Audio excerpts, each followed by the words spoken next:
Bells and belts. What's going on, baby? Coming back to you guys on a Wednesday, doing what we do best. I'm a tag team partners, man, up in Bro Cephas with us this evening. Gentlemen, good evening to you. What's going on, kind sir? How was your vacation? Man, vacation was good. Bermuda was awesome, man. Had an absolutely great time, man. So That's good. I love when I'm on a freaking cruise ship, man. So it's good things.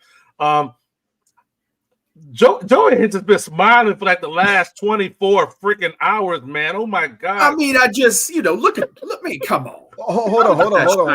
Let me bring this up real quick. Hold on. Y'all know that. Exactly. Y'all know what that mean when you see that. Come on Exactly.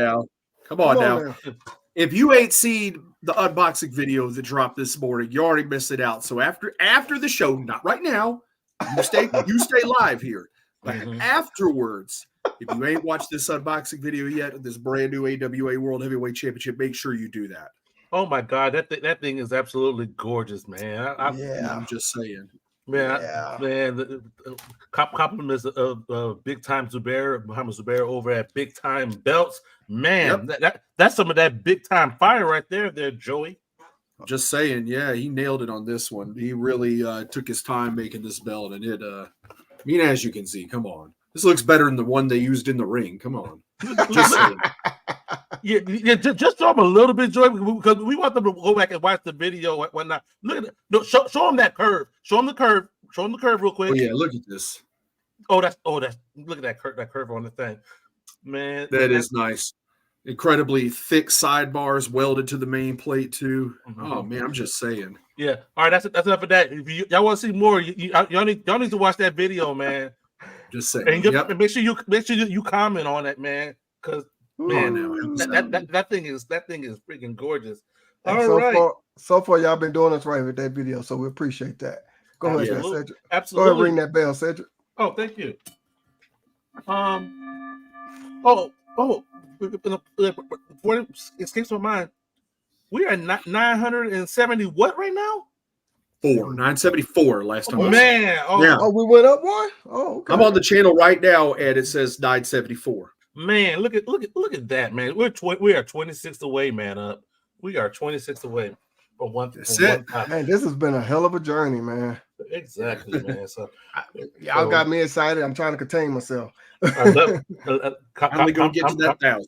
Exactly, but yeah, we definitely appreciate everybody's support over on YouTube. We're getting ready to hit that milestone. We appreciate everybody's support on this journey we've been on for the last couple of months, the 1990s, and we're coming the series tonight with 1999.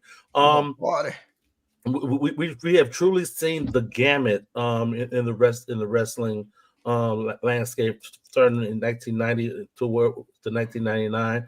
And it's going to be very interesting when we put a bow on the whole decade next week when we do our collective top 10s of 1990s wrestlers. So, but tonight we're going to do 1999. Generic Jobber, welcome back. I got platinum swords out there. All right. Excuse me. So yeah, you guys know the deal when we do our top 10s. We're gonna count down from 10 all the way down to 1. We invite you to share with us your list, and I think we're ready to get started, man. Up, I think. Oh yeah, let's go ahead and get this thing started. Like you said, we're gonna count down from 10 down to 1. We want y'all to count down with us. So this could be a more interesting show because we know, we do this for our fans here. We do it for our viewers, stuff like that. Joey, you want to go ahead and get us started? Well, all right then. My number 10 of 1999 was a guy that really made his mark this year in ECW. I'm talking about Rhino. This man was slaughtering people. Let's just be real. By far, and still to this day, in my opinion, the best spear in the entire wrestling business, the Gore. And he was destroying people. I remember when he was Steve Corino's muscle for a little while, heavy. And then after Rob Van Dam was stripped of the ECW World TV title, shortly after that, Rhino became the ECW World Television Champion. And 1999, man, he was running through people. So he's my number 10. Awesome. All right. Cedric, you want to go next? All right, and number 10, I got D'Lo Brown. He continued on from 1998. Had a definite couple runs. Definitely one of the mainstays of the roster at that time. Still entertaining and whatnot. So I got D'Lo Brown at number 10. Yeah, I got D'Lo Brown as well as my number 10. And I picked this picture for a reason. Oh my God! Wow. Yes. No, he did. But I want to say I'm glad that these guys did not have issues with each other, lack of a better phrase. Yeah. And I'm glad they understand accidents happen, and it's just sad what happened to draw us there. Yeah. And I'm glad they still close friends to this day. So no, not sorry, can't say Ross that. is not with us anymore. Well, but you know what I'm saying. You know what I'm saying. I know he passed. Yeah. Former football player, used to play for the Denver Broncos, and then started playing. I mean, not playing, started wrestling and stuff like that. But I'm just saying, they were real good friends, and I got to give D'Lo Brown, credit for who he is as a person on that one. Okay. Good deal. All right, so going around the horn, see what everybody got out there for their number 10s. All right, the ECW Japanese Buzzsaw Tajiri, his matches was super crazy, were awesome. Okay. And number 10 is Kevin Nash. Okay. All right. I'm trying to remember Nash and Finger poke of doom. January. Gotcha. Thank you. That's reminded me, Joe. Finger poke of doom, and then the Wolfpack Elite, and then the dissolving of the NWO, and then I will be honest. I did not watch NWO. I didn't watch WCW '99 at all. That it was a hard watch for me in 1999. It really was, man. I mean, yeah. We were really watching it like that in the freaking barracks. It was like. Are we going to pretend like WWF was that much better with draws? For me, we were all, I know that in the barracks, man. It was hype. It was one night we got behind Goldberg. We got behind the NWO runners and folks and whatnot. But it was like I want to say it was like the Goldberg Hogan match was like the high.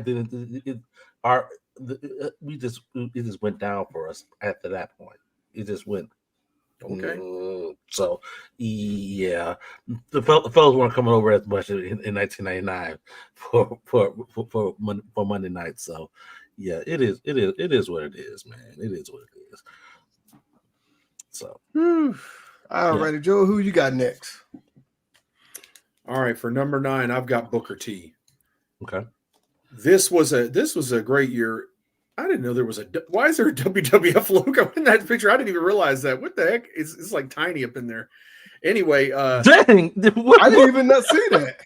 This was an interesting year building up. But that's the WCW. But that's the WCW logo behind him.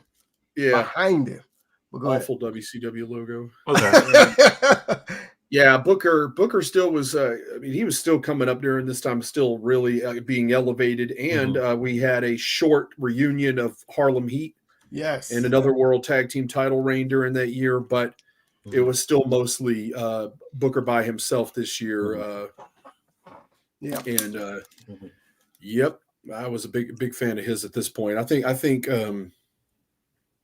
98 was more of a year where Booker was getting into singles and kind of coming up, but 99 to me is where he really kind of took off. Exactly. Okay. All right. Who you got? At number 9, I got Jeff Jarrett. Majority of the year was in WWF. towards the end of the year, going towards WCW. They had held titles that on both ends and whatnot. Did the honors on the way out to WCW in the housekeeping. In the most garbage, god awful match. I'm not going to sit here and pretend, man. Come on. You getting Joey riled up? You getting Joey No, it riled was up? just we're going to say WCW was trash, but we ain't going to talk about that being trash. I The think match was literally trash. It was full of trash. it was a whole lot. It was a whole lot of it. I just said it didn't keep it didn't keep the interest of us, you know. They're on Monday nights in 1999 than they did in 1998. I'm just Jeff just El Kabonging every woman in sight. he did. God damn. He didn't discriminate. Just saying. No, he wasn't really hitting that many men. I would say he is discriminating. He was equal opportunity. There you go. Equal He opportunity. was equal opportunity. The chosen Only when he got to one. WCW and Kabong Beetlejuice. He upside did. his head with Slap the tape. nuts. Would you call me slap nut? Bam. Ooh, golly. Oh God. Oh, my goodness. Everybody caught it, man. I love everybody caught it. But yeah, Jeff Jarrett at number 9. I want to. I'm gonna have to go back and look at my previous list because is this the first time I had Jarrett in there? I might have had him in there before, in the earlier. So we'll see. I don't know. We'll see. All right, man. All right, my number 9, I mentioned him last year. I'm bringing him back again. You know, I know Joey said he don't like these hokey gimmicks, these cartoon gimmicks, but we got to come aboard this man's personal transportation. And I like the match that this guy had with Goldust for the IC title. And as you can see in this picture, that's what he wanted. To me, that was a good match. You know, Goldust always put on good matches. So I barely see a match that he don't put on real good. But that's who I chose for my number 9, the Godfather. Still got that combustible train. It's going. It's going. The train keeps going. Yep. And going. Remember, he went legit. He started a Yeah. legit escort service, he said. Remember? Oh my God, dude. All right, let's see who we got here for number 9. Platinum Sword said he got Booker. Okay. All right. Janae Draw said New Jack as a wrestler, he was terrible. As a performer who put asses in seats, especially in ECW, he was great. Most of the time, he was making him get up out the seats to move out the hell out the way before he somebody or himself. And Vaughn going back to number 10. Okay. Thank you for joining us, Vaughn. He says NWO 2000, Bret Hart, Jarrett Hall, and Nash. Are we starting this again? Oh man. Oh, Just gonna ignore it. The instructions provided. I know you're probably late to the party, Vaughn.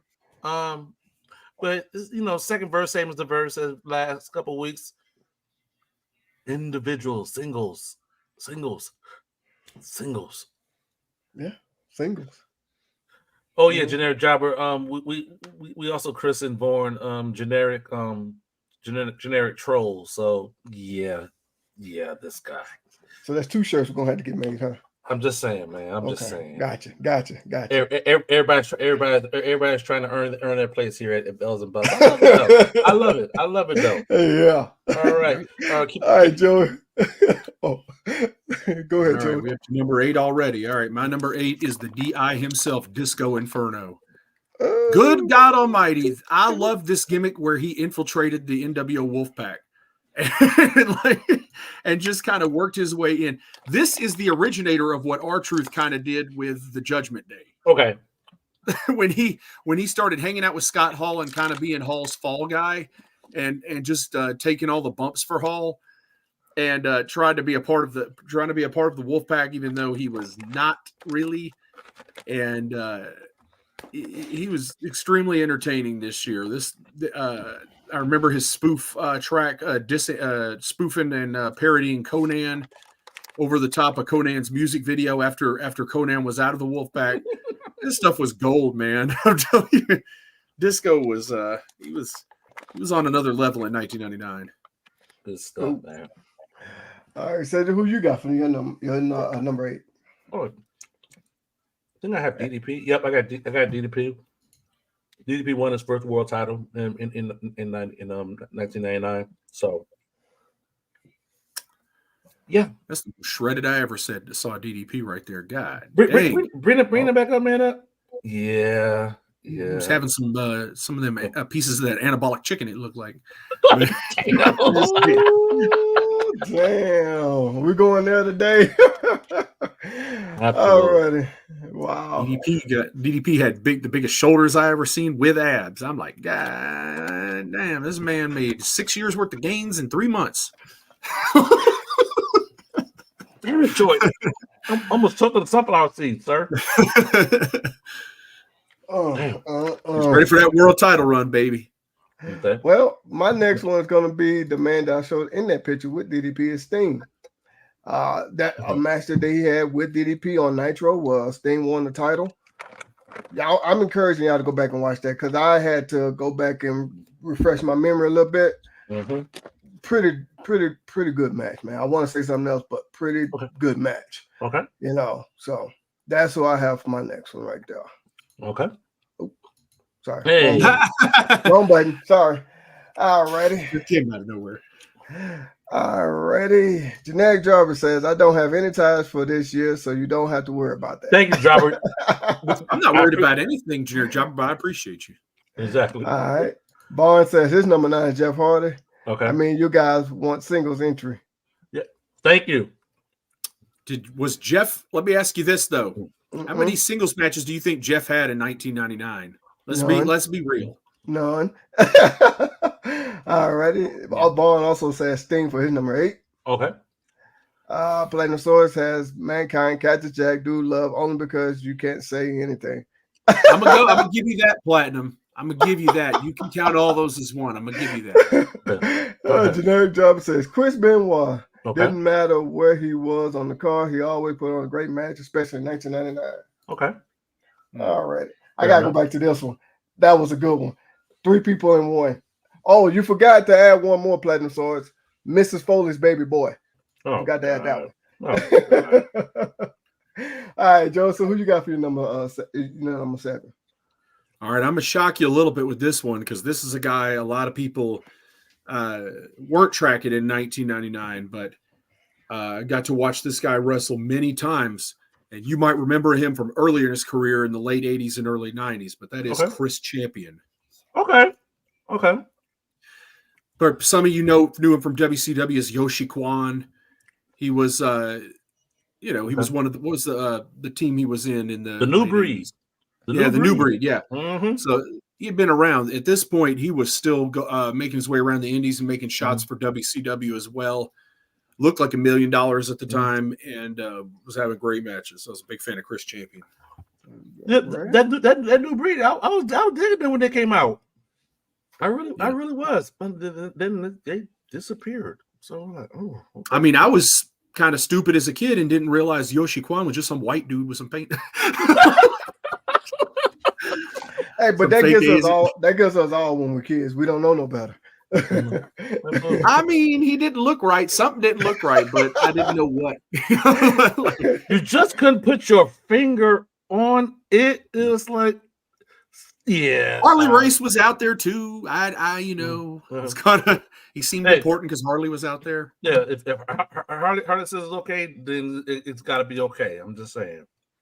We couldn't get away with a character like that in this day. Yeah, we could not. Okay, at number 8, at number 8, 7. Yeah, that one. Yeah, that number one less than 8. Yeah, that one. At number 7, I got the human suplex machine Taz. He finally got the ECW world title in January of this year. Finally beating Shane Douglas, man. He was on the freaking tear, going through it with the triple threat in ECW, and see Taz get his just rewards. I got him at number 7. Alrighty. My number 7 is going to be a guy who debuted on Raw that year. I'm trying to remember, was it September or October? I can't exactly remember. But talking about Chris Jericho. Okay. Come on, man. You can't go wrong with this guy. This guy's done it all, been everywhere, succeeded everywhere he went. I mean, can't knock this guy. Okay. You know, the first, not the first, but who people claim to be the first undisputed champion in the WWF. Yeah, but you're forecasting, sir. You're forecasting. But gotta give that man some credit, Chris Jericho, when he debuted. One thing though, I did not like his Titantron when you go through and it got that little ball, whatever you call it. Not make you car sick just watching it. Yes, it got me dizzy. It's like, stop. But yeah, gotta go Chris Jericho. Okay. All righty. Generic Jobber says Masato Tanaka. Okay. Thank you, because I could not pronounce that. 1999. He had the hardest goal. Let's talk about that for a moment. Oh, damn. He won it and lost it at the same taping, though. People don't even realize that. Yeah, is that him and freaking Mike Awesome? Jesus, they beat the hell out of each other, man. Yeah, Lord knows that was. Oh my gosh! Power bombs over the top rope out through a table on the floor with no padding under it. I'm like, how do you guys do this? Like, I don't think I want to know. Yeah, man. I just watched Masato Tanaka is a guy that threw stiff, nasty-looking forearms. Yeah. The opposite of the way people throw forearms today. Oh, yeah, exactly. Yeah. Where they go, no, yeah, he bearing the point of his elbow upside your daggum head. He was trying to hurt a guy, and he was a tank too, man. Vaughn said Mick Foley for putting butts in seats. All right. No, I get the reference. I get the Tony Schiavone the Tony Schiavone reference on live TV because they had taped. Yeah, that was the seats. Okay. Yeah. Big Papa Pump, baby. Yeah. Right. Do the Steiner math, Joey. I think that's a reference for you. You got to do the Steiner math. We'll save that for the end of the show if we got time. Yeah. All right, we're gonna come back to that one. Joey say he's gonna do it. I don't know about that, but I got it. All right, Joey. So who's your number 6? Who's your number 6, Joey? Oh, okay. We're on number 6. I got Sting. Okay. For number 6. Still a huge fan of this dude. Every year, this dude's been a solid mainstay on my top 10s. All spoiler alert, he probably gonna be pretty high on my list next week. I'm just saying, like on when we wrap it all up, because Sting is one of the few guys that has consistently been on every single one of my lists through the 90s. And yeah, like you said, great matches with everybody he was still getting in the ring with in 1999. Still, you want to talk about putting butts in seats. So I'm just saying. The franchise. Yeah. Absolutely. To me, that was a franchise for WCW. It was. All right, so who you got there, Cedric? Rob Van Dam. I got Rob Van Dam at number 6, holding the ECW World TV Championship for the entire year. Just freaking dominance, man. I freaking love it. Joey, we can touch on real quick. ECW getting that TV deal. On TNN. It was welcome. It was welcome, but it was like the first week though. I think they showed Rob Van Dam and Jerry Lynn on that first show. When I was thinking. So, but that ended up being a really bad deal for ECW. It was, yeah, and that's why they had what's his name? I want to call him Cyrus. The network.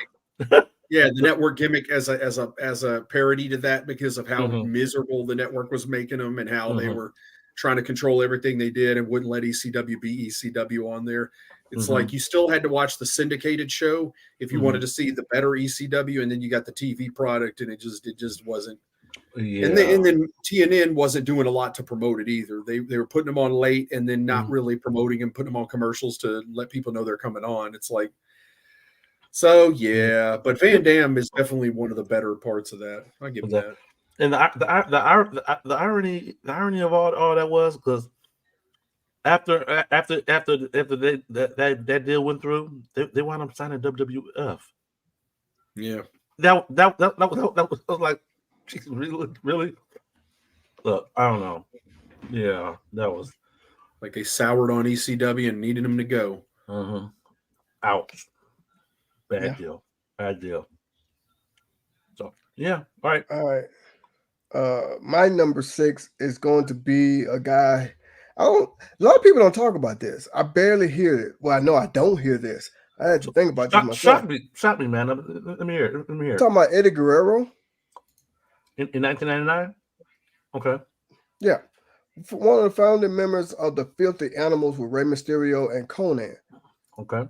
And a lot of people don't talk about that group. I wonder why. That's what I'm curious about. Billy Kidman. Yeah. And I'm wondering why. You know, I thought it was pretty cool, you know, especially those put together. I don't know, maybe it's just me, but I thought that was great. That group there, the Filthy Animals. You know, everybody always talking about him with the LWO or matches he had with Rey Mysterio and, you know, whatever. Yeah. But I don't know. But that's just the LWO kind of sucked back then and it still sucks now. I'm just saying. Anyway, yeah, I know today. Pretty good though. What was that Tigress that they used to have out there with him? And Conan would come in and would have like some fuzzy shirt, and he was like, "Go ahead and feel," and they're like, "That's enough." Darn. Conan was good, man. Oh my goodness. Part of it, yeah. All right, Generic Drop says he had The Rock started his rise to the main event scene this year. Always smelled what he was cooking. Okay, even in the toilet. All right. Damn. Platinum Sun said he got tasked. Generic Drop says Cyrus the Virus. TNN Network. That was a pretty good gimmick, though. Like he was good in that. Yeah, he was. It was annoying as hell. He still is. Don Callis. Bond says Stone Cold Steve Austin. Okay. All right. All right, Joseph. Who you got for your number 5? All right, I got my boy Brickhouse Brown once again. Absolutely. In 1999, this guy again, still going strong. I've talked about him for weeks though, on how I'm a big fan of his. So I ain't going to spend too much time on him. But yeah, still killing. If I remember correctly, you said he helped you get into the business or something like that. You said. He helped me get booked a lot. Like I will give that man his props. I got to do like extra work for WWF and WCW for the first time because of Brickhouse Brown. Because of his not knowing people in the business and stuff like that and getting people around. So yeah, but not to mention like he was so many of the shows I was doing on the indies, like he was main events in most of them. And he, for multiple companies too. He had a red hot feud with Dangerous Doug Gilbert in a couple of promotions I was in where people believed they were trying to kill each other. So Brickhouse and Doug both are guys that were very could be very convincing. Okay. Both really underrated guys in the history of professional wrestling. Okay. Absolutely. All right. So at number 5, I got Triple H. Yep, Triple H. Getting into the world title picture now in 1999. Like the start. Excuse me. The start of it when I lost the title to his soon to be father-in-law. Weird. Yeah, that wasn't weird at all. Yeah. Then went in the back just to lose it again. So and this was definitely commiserate of the 90s and whatnot. All of these like who has the title this week? All right, who has it now? Who has it now? It was oh, dear God, it's like the world, the championship, all the championship pictures was on freaking ADD or some shit, man. Because it was crazy. It was all over the freaking place, man. It's like as soon as someone wins it, like wait a minute, didn't he just win it last night? Okay, yeah. But later this week on SmackDown, we're going to have a match with a special guest referee who's clearly on one person's side.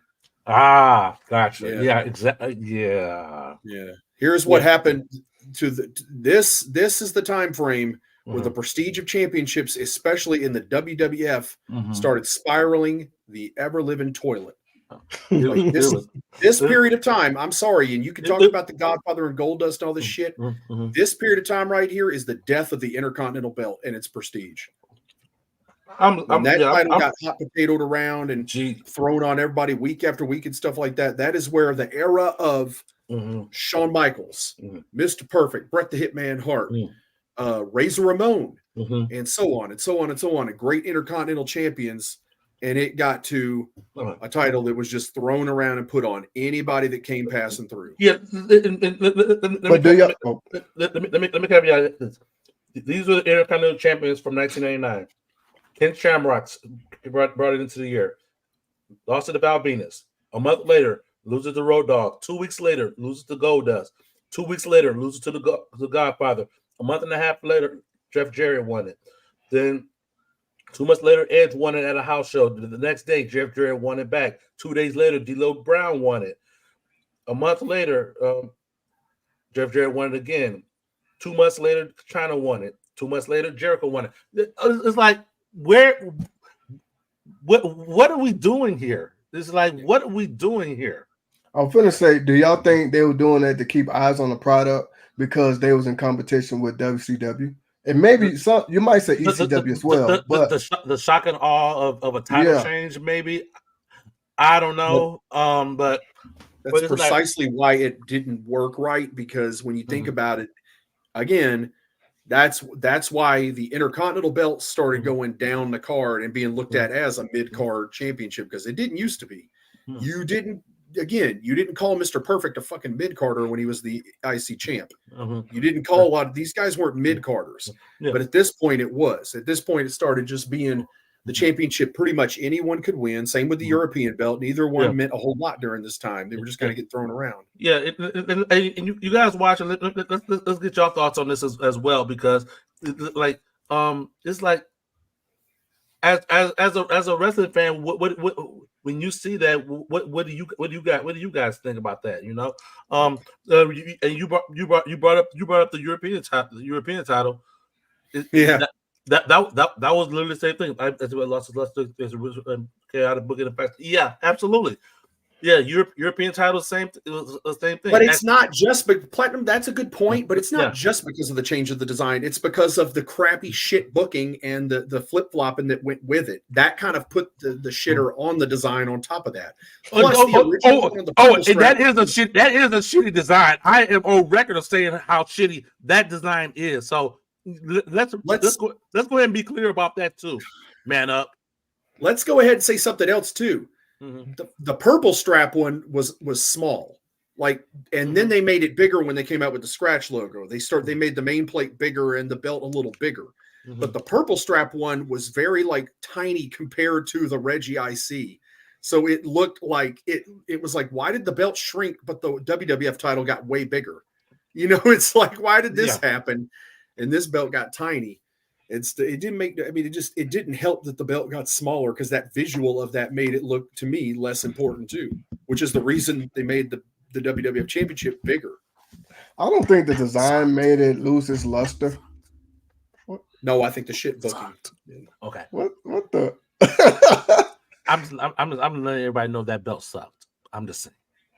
Even when they did the stuff with Austin and Owen Hart, and then him win the belt back, and then him just throwing it off and giving it pretty much to The Rock, just handed it over. Now that I will say killed it when he just handed it here you go, you the new champ.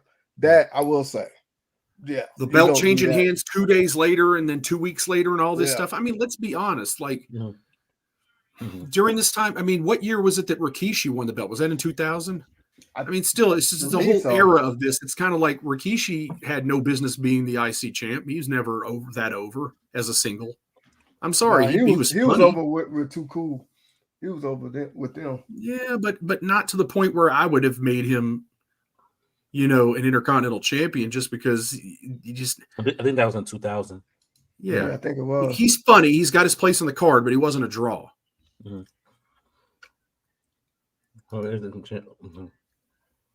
The Nugget IC.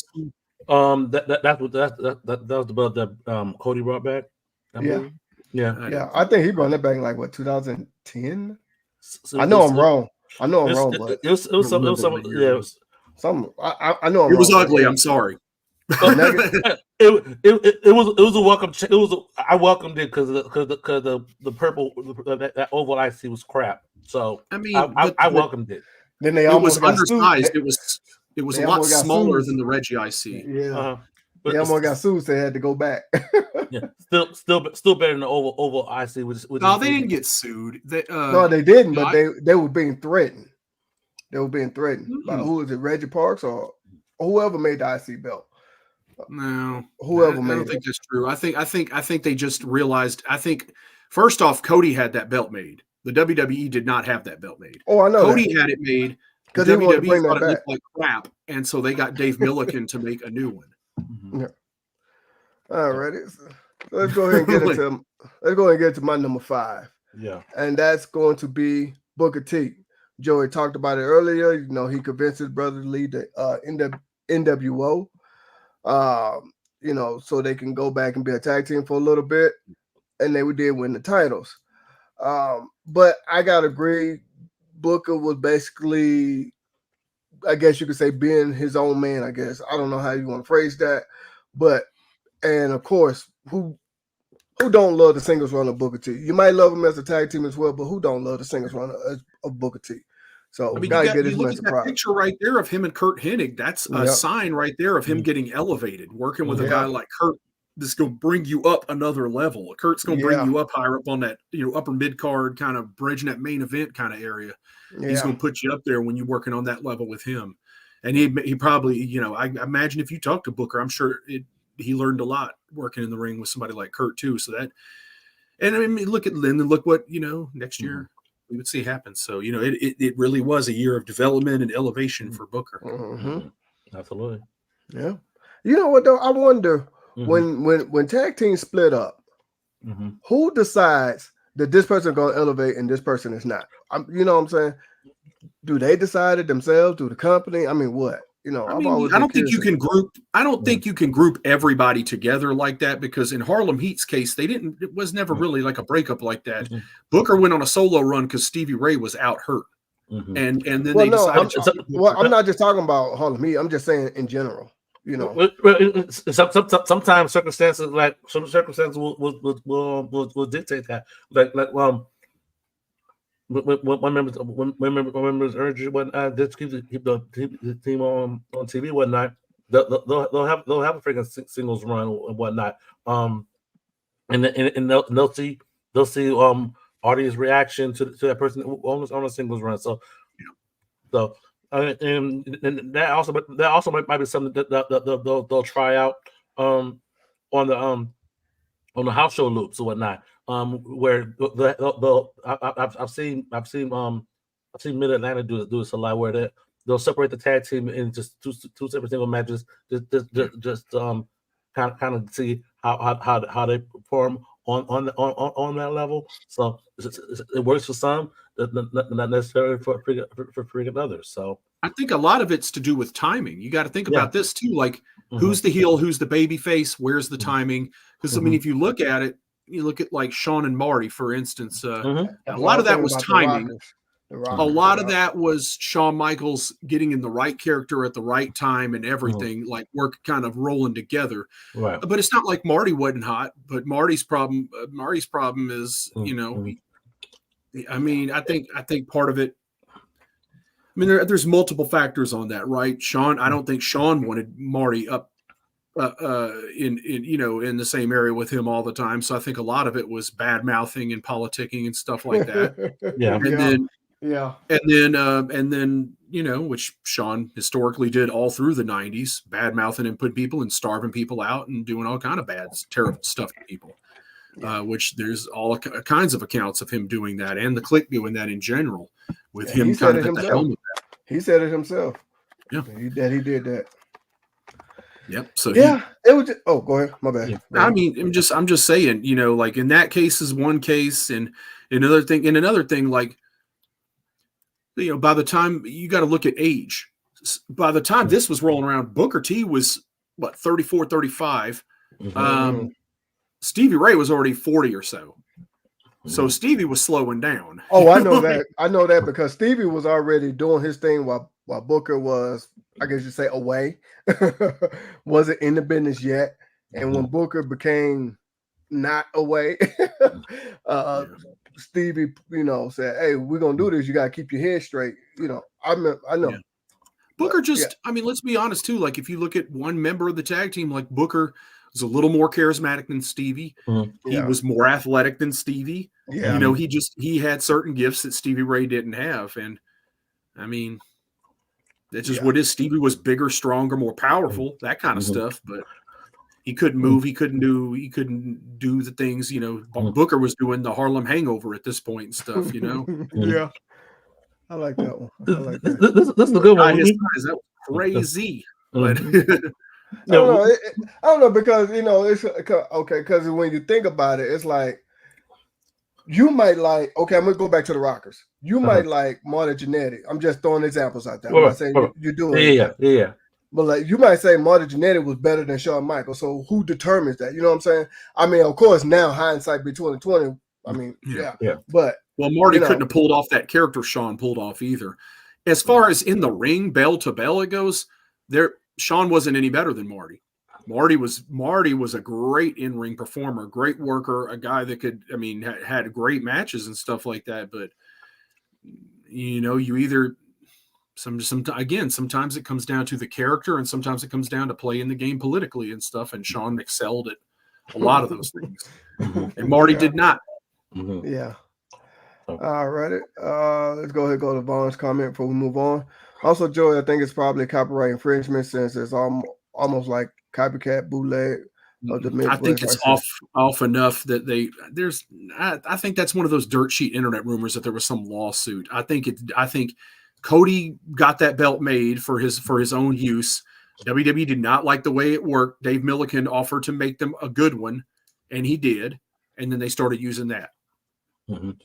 So I don't think first off, after a certain number of years, stuff like that doesn't even apply anyway. WWE does not own the right to that design either. No, it's who is it? Reggie Parks, right? Yeah, but if you I want to make sure I got the name right. It's not the same size. There's a lot of differences there. Mm-hmm. To make it where you couldn't just say it's not an exact copy. They didn't make an exact bootleg replica. Mm-hmm. They didn't attempt to make an exact replica. They made their own version. Mm-hmm. Oh, speaking of that, a coworker of mine has that nugget tester in IC. Uh-huh. Yeah, his. I'm gonna say his because that's the only one I saw in person. Okay, ugly, but I'll just leave it at that. Okay. All right, so let's go ahead and get back to this. Joey, who we have for your number 4?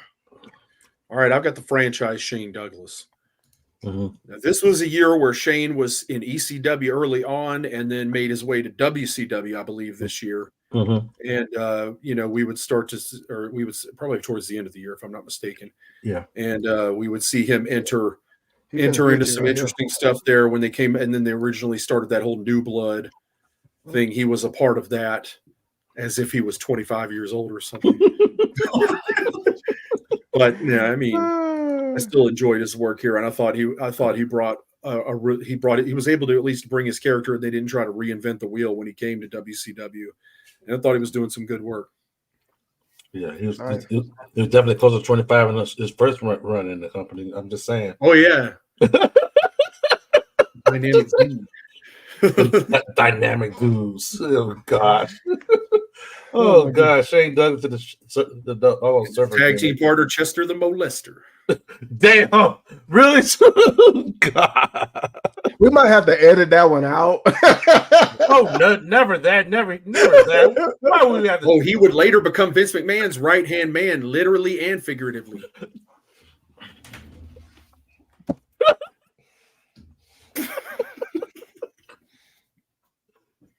Okay, we're gonna have to put Joey in timeout today.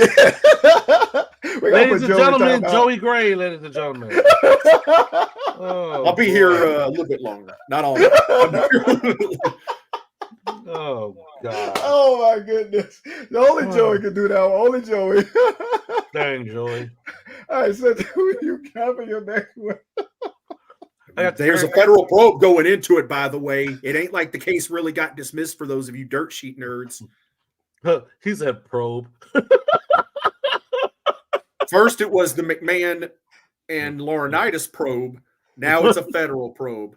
They getting probed back, buddy, and they gonna get probed hard. Oh my God! Now when they probe FBI, now, Joey, when they probe them, do you think they're gonna go really deep with this one? I mean, I'm telling you, this is gonna be the real FBI involved in this, not the full-blooded Italians. Okay, and the real FBI, yeah, they're gonna probe deep. Yeah, they're gonna draw blood. Yeah, yeah, they're gonna take what little innocence they have left. And where they are potentially headed with the rest of their lives, they're going to be probed a whole lot more. Oh, God. Oh, my goodness. This is going to be a separate video on its own. Oh, God. It might not be a short, but it's going to be a video of its own. They might meet Big Bubba, and I ain't talking about Rogers. Oh. Big Bubba or Big Bob or somebody. Yeah. Oh my goodness. That might be one of the Dudleys. You know who I'm talking about. Whoa. Really, man? Really? Hey, Joey got me started. I mean, my boy there is he's been in the ground a little while, so he ain't it ain't gonna be him. But. Oh man. All right. Let's get back to Cedric forgot where he was at. What number are we even on? We on number 4. Oh, yeah, number 4. Number 4.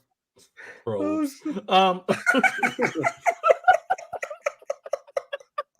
hope y'all know what we're talking about here. I'm pretty sure y'all do. Well, go ahead. Federal says, Joey, stop making this a touchy situation. Hey. I didn't make it a touchy situation. They did. I'm saying. Oh allegedly. Oh my goodness! It was very touch and go there. It was very touch and go. Very touch and go. See, now he got you going, Cedric. See? I'm just saying. Oh my goodness! All right, Cedric. Number 4. Number 4. I got Chris Jericho. Oh my God, that's a terrible picture. Look at look at that ponytail. The facial expression. It's like, oh my Lord. Yeah. See, even put it back up. Even at this point, Chris Jericho, it's touch and go at this point. I'm just saying. Oh my God. In 1999, even Chris Jericho knew this. I'm just saying. But yeah. Oh boy. So, yes. Yeah. Made the transition to the WWF at that time. Made the debut. Opposite The Rock. That was a funny segment to debut him. I was entertained. I was entertained from the debut, and it just continued on. This is just a continuation. I like they kept on I'm trying to remember exactly, but how they kept teasing his his debut. The countdown to the millennium. Yeah, they kept teasing. Yeah. I thought that was cool. All right. Going back to that time, did y'all really thought the world was going to end when we switched over from 1999 to 2000? Man, I'm glad you brought that up. Mm-hmm. Thank you. Because I was at work and I had to work extra shifts. You want to know why? Why is that? Because everybody, you always thought when the year was hitting all zeros, Mhm. You know, that's when computers was really Mhm. starting to, you know, become a part of our lives.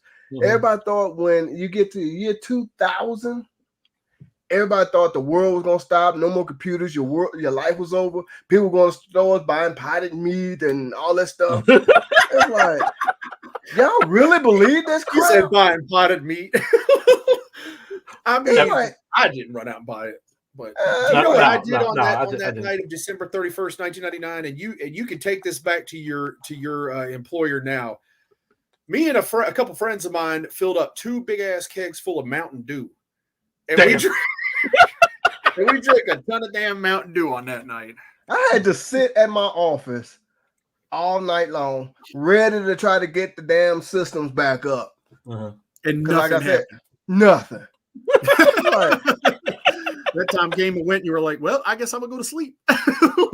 Well, and y'all know what I did the next day? I literally walked to my boss's office the next day, said, I'm taking the next 2 days off with pay. And I got it. And I was like, really? I'm sorry. Yeah. Man, It's all All good, right, man. where we at? I had to vent. Number 4. Yeah, sorry. My number 4 is going to be, we talked about this guy already. I'm talking about Triple H. Okay. He won his first title, this year on Raw. And I think it was in August. And I got that person in the background for a reason, because I love the feud that those two had. We will probably get back into that once a little bit later, in the future. But well, I will say this. Oh, go ahead. Wherever DDP was at shopping for that anabolic chicken, Triple H must have ate like 10 times what DDP did. Man, shoot. Because DDP just had a few pieces. He had like 2 whole daggum anabolic chickens.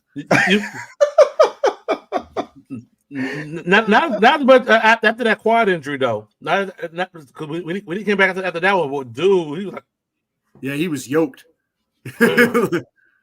oh. That was that tag team match he had with Chris Jericho and Chris Benoit, Austin. Okay. I think about it.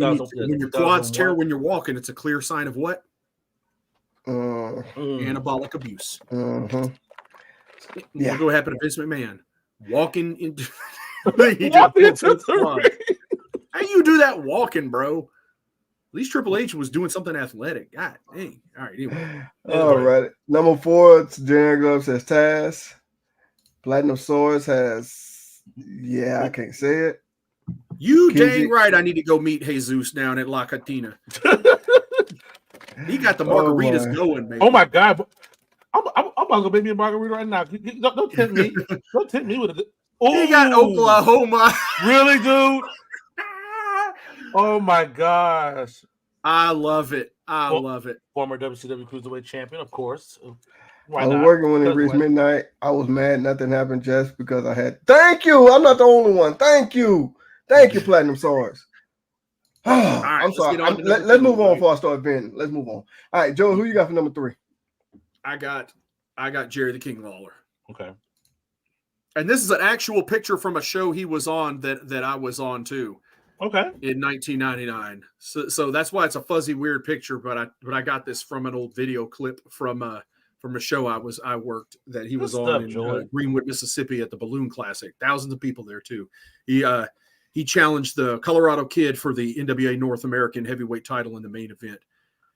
So Lawler was still going strong in 1999 on WWF every week, hitting the indies all week. Absolutely. Nice. All right, say who you got for your next one. Your number 3. The Rock. Ooh. The Dwayne. Yeah, that guy. And just to caveat you, I also have The Rock for my number 3. He hit the hell out of. I remember watching the Royal Rumble from 1999, man. that finish, I was like, okay, that was different. That was different. That was different. He beat the hell out of him with that doggone chair. I'll tell you that much. Let's ooh. Then they had blasting Kid Shamrock in the face. When was that? Was that 99? That was 90. Was that 98? Yeah, I think that was 98. Oh, okay. Yeah, Rock Yeah, was you're right. sweet. That's 98. All right, we ain't gonna talk about 98. Yeah, Yeah. Rock was swinging some doggone chairs as I'm freaking people's heads, man. Back when you freaking was doing chair But shots to also the too head. that Royal Rumble against Mankind, where he had Mhm. Mankind's voice pre-taped. Yeah, I that one. quit. You could just tell. You could Yeah. tell. All right. I So want to say Platinum. something horrible right now, but I ain't. No, Not about The Rock. Not about The Rock. Oh, okay. About how Mankind and Ken Shamrock took these horrible chair shots to the head, far worse than anything we saw most guys ever take. Uh-huh. And sure enough, there's no studies about them having CTE. I'm just going to leave it at that. Mm-hmm. Okay. All right. Vaughn said, go back to number 4. Vaughn says, no, I'm kidding. It's Eddie Guerrero, not Oklahoma. All right. Now so I'm mad at you. It should have been Oklahoma. All Get Ferraris, baby. Platinum Song says he had The Rock as well. Okay. Vaughn says the Learning Tree, Brian Myers, aka Chris Jericho. And Generic Jarvis says Kenshi Mota, the Great Muta. Okay. Did I say that right? Kenshi Mota? No? Okay. Muto. Mm-hmm. Okay. The Natural Born Master. Okay. Okay. All right. All right, Joey. Who you have for your number 2? I got Raven. This was an interesting year for Raven. This man, I believe, was in three different companies in 1999. He was still at WCW at the beginning of it. Had a World Tag Team title run with Saturn, and then eventually reemerged in ECW to help Tommy Dreamer win the ECW World Tag Team titles from the departing Dudley Boys that were leaving for the World Wrestling Federation. And that picture right there is him holding the belt when he shockingly returned to ECW, and they defeated the Dudley Boys.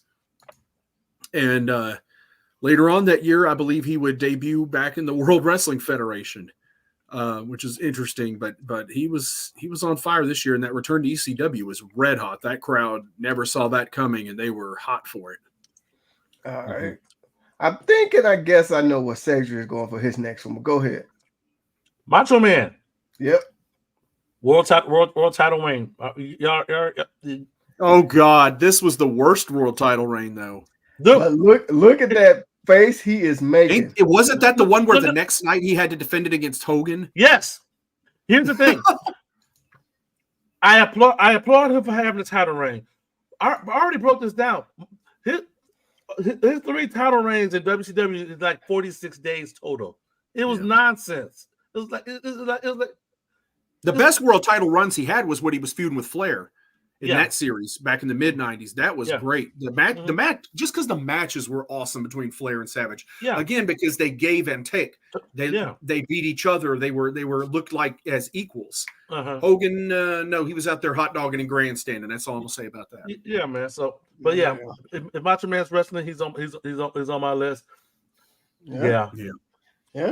Y'all should know who my next one is. Damn it! Of course, no. You had to put the figure in there, really? Yeah, that's my figure I got right here on my wall. But I did that just to get Cedric going. Thanks. Oh, all right, so you already know Kane, my number 2, excuse me. So we on the home stretch, but let's see who we got here for their number 2s. Generic said he had Stone Cold. He ruled the WWF up until Survivor Series of '99. Barnes says Flex Cabana. His rival with Triple H. Oh my God! That dude versus Austin. I don't remember Flex Cabana feuding with him. I just remember the whole tag team with Bart Sawyer and Platinum Sword says RVD. Okay. All right, drum roll for number 1. Okay, that was horrible. Number 1, Joey. You see, the numbers don't lie. Uh-oh. When you talk about 1999 and you count down top 10 favorite wrestlers, there was nobody beating people up in 1999 while hollering at all the freaks out there. Ain't nobody was like the big bad booty daddy, Big Papa Pump Scott Steiner. Very nice, Joey. Very nice. I love it. Good job, round of applause. This was an amazing year for Scott Steiner. That should have been even better because I'm gonna throw this out there. Starrcade '98, they messed it up. Shouldn't have been Nash. Big Papa Pump should have been the guy that beat Goldberg for the WCW World Title, in my opinion. That would have the timing would have been good because he had come up, he grew that character. The character was getting great. He had the look, he had everything, and he was a guy that was believable that could have beaten Goldberg. Mm-hmm. And they let Nash do it due to Hall using the stupid shock stick. And I'm just saying, now granted, Steiner had a great 1999, held the TV belt, was the U.S. champion as well during that time, had a really good year coming up and building him up into a big star in 1999, but I just think they should have pulled the trigger on him earlier than they did. But still, in 1999, Scott Steiner was my favorite wrestler. Absolutely.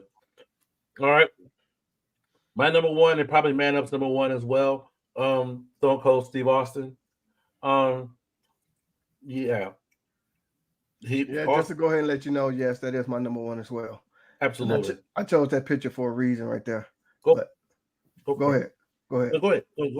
Well, I want to say, that hit by a car angle, with him and Rikishi. Oh my God, that's the worst. Supposed to have been Triple H that told him to do it, all that crap. I did it for The Rock. Yeah. Us island boys, we don't get the notoriety. Whatever. Island boy. No, please, no. Hold on, wait. No. Wow. My You said Island Boys. Oh my God. I heard that crap for the first time a couple of days ago, and my daughter told me that. Lord, I almost took her phone out and handed it through. That was garbage. What island was The Rock from? That's what Triple H said. Not Triple H. That's what Rikishi said in his promo. Us island boys don't get no love or some crap like that. He said, but yeah. So let's go ahead and go to who the number one is. Generic John says RVD. Hey, Ric Flair, you old bastard. Stone Cold for Platinum Swords. Barnes says Triple H. Oh, that's a discussion, man. I know you like the Big Eagle so much. Do you agree with that statement? He looked the best. I think 99, 2000. I think of him. He looks the best with the Big Eagle belt. That's not disagreeable. Okay. I would say Stone Cold as well. Okay. He didn't look anything with the belt because he never wore it. I think he's referring to like wearing it around your waist. Okay. Never see Austin even wear the damn belt. No, he always had either on the shoulder or dragging it. Yeah. Same thing with The Rock, either on the shoulder or dragging it. Mm-hmm. But yeah. Okay, so if you want to talk about wearing it, yes, Triple H. H. Yes. All right, that was the bell right there. Whew, that was a good one, fellas. That was a good one. That was good. We dived in with a couple of things, man. I think we probed 1999 very well. What do y'all think? Yeah. I'm not going to confirm nor deny probing 1999. Yeah. You have to not without my lawyer present. Oh, damn. I told you we need to put Joe in timeout. Oh, dear God. All right. You set me up, so I got it. Hey, Joey, this is what I'm doing. I'm throwing you softballs, man. Just lobbing them to me, man. I can't. He's not using a real bat. He using a wiffle bat. Knocking them out the park. Okay, so that's 1999. That wraps it up. We're gonna put a bow on the 90s next week, in which we're gonna thanks, Vaughn. We appreciate that. This is definitely something new. Kudos to Joey for bringing this back to our attention. Nope. Not next week. It's going to happen. It's going to happen. Yeah. Next month. Yes. July 10th, we're going to start the 1990s tag team series. So we're going to put a bow on the singles next week. We do our top 10 1990s single wrestlers of the whole decade. Your top 10 of the whole 90s. 1999. So get y'all list ready and definitely join us back for that, guys. We're gonna put a bow on that. We're gonna do 2 shows. We're gonna let you know what we're gonna do next week. And you're gonna put the 3 Faces of Foley on the tag team list. Watch. he probably is, man. I want to see you be more creative than that, Vaughn. You got to come up with something real good. I'm just saying. I'm just saying. All right, guys. Yeah, this was fun. This was fun. This was a good one. This was. Yeah, we're gonna put a ball on 1990. We thank everybody for watching this week. We definitely invite you to come back next week and join us as we put a ball on 1990. And we're gonna go ahead and get ready for our tag team series next month. So guys, let's come back next week and do it again. Yes. Yes. All right. So unless Joy got some more probing to do. Do you have any more probing to do, Joy? No, I'm gonna keep doing this right here, holding this thing right here. Exactly. Yeah, exactly. Just do that. And a reminder. And since I had him on my list, I had to point out that you saw about the first undisputed champion. Yeah, sure, in the WWF, but we can't talk about that without talking about the real unified world heavyweight champion, the King Jerry Lawler. Okay. Just saying, as I'm holding this belt that he carried as the unified world heavyweight title for so many years. Exactly. Go ahead and go to full screen on the man up, but that's gonna be a great way to. I mean, if you're not in big time belts, what the hell are you doing with yourself? You gotta go to today on Facebook. Join it as soon as this show ends. Go to Big Time Belts. You'll see a picture of some belts. Actually, this belt is on the new picture, so you're in the right place if it says Big Time Belts and you see this belt on that graphic. And then once you go ahead and click the join group, answer the questions, and you'll have access to some great belts. Absolutely. With that, guys, we invite you all to join us back here next week here on Bells and Belts. You know it.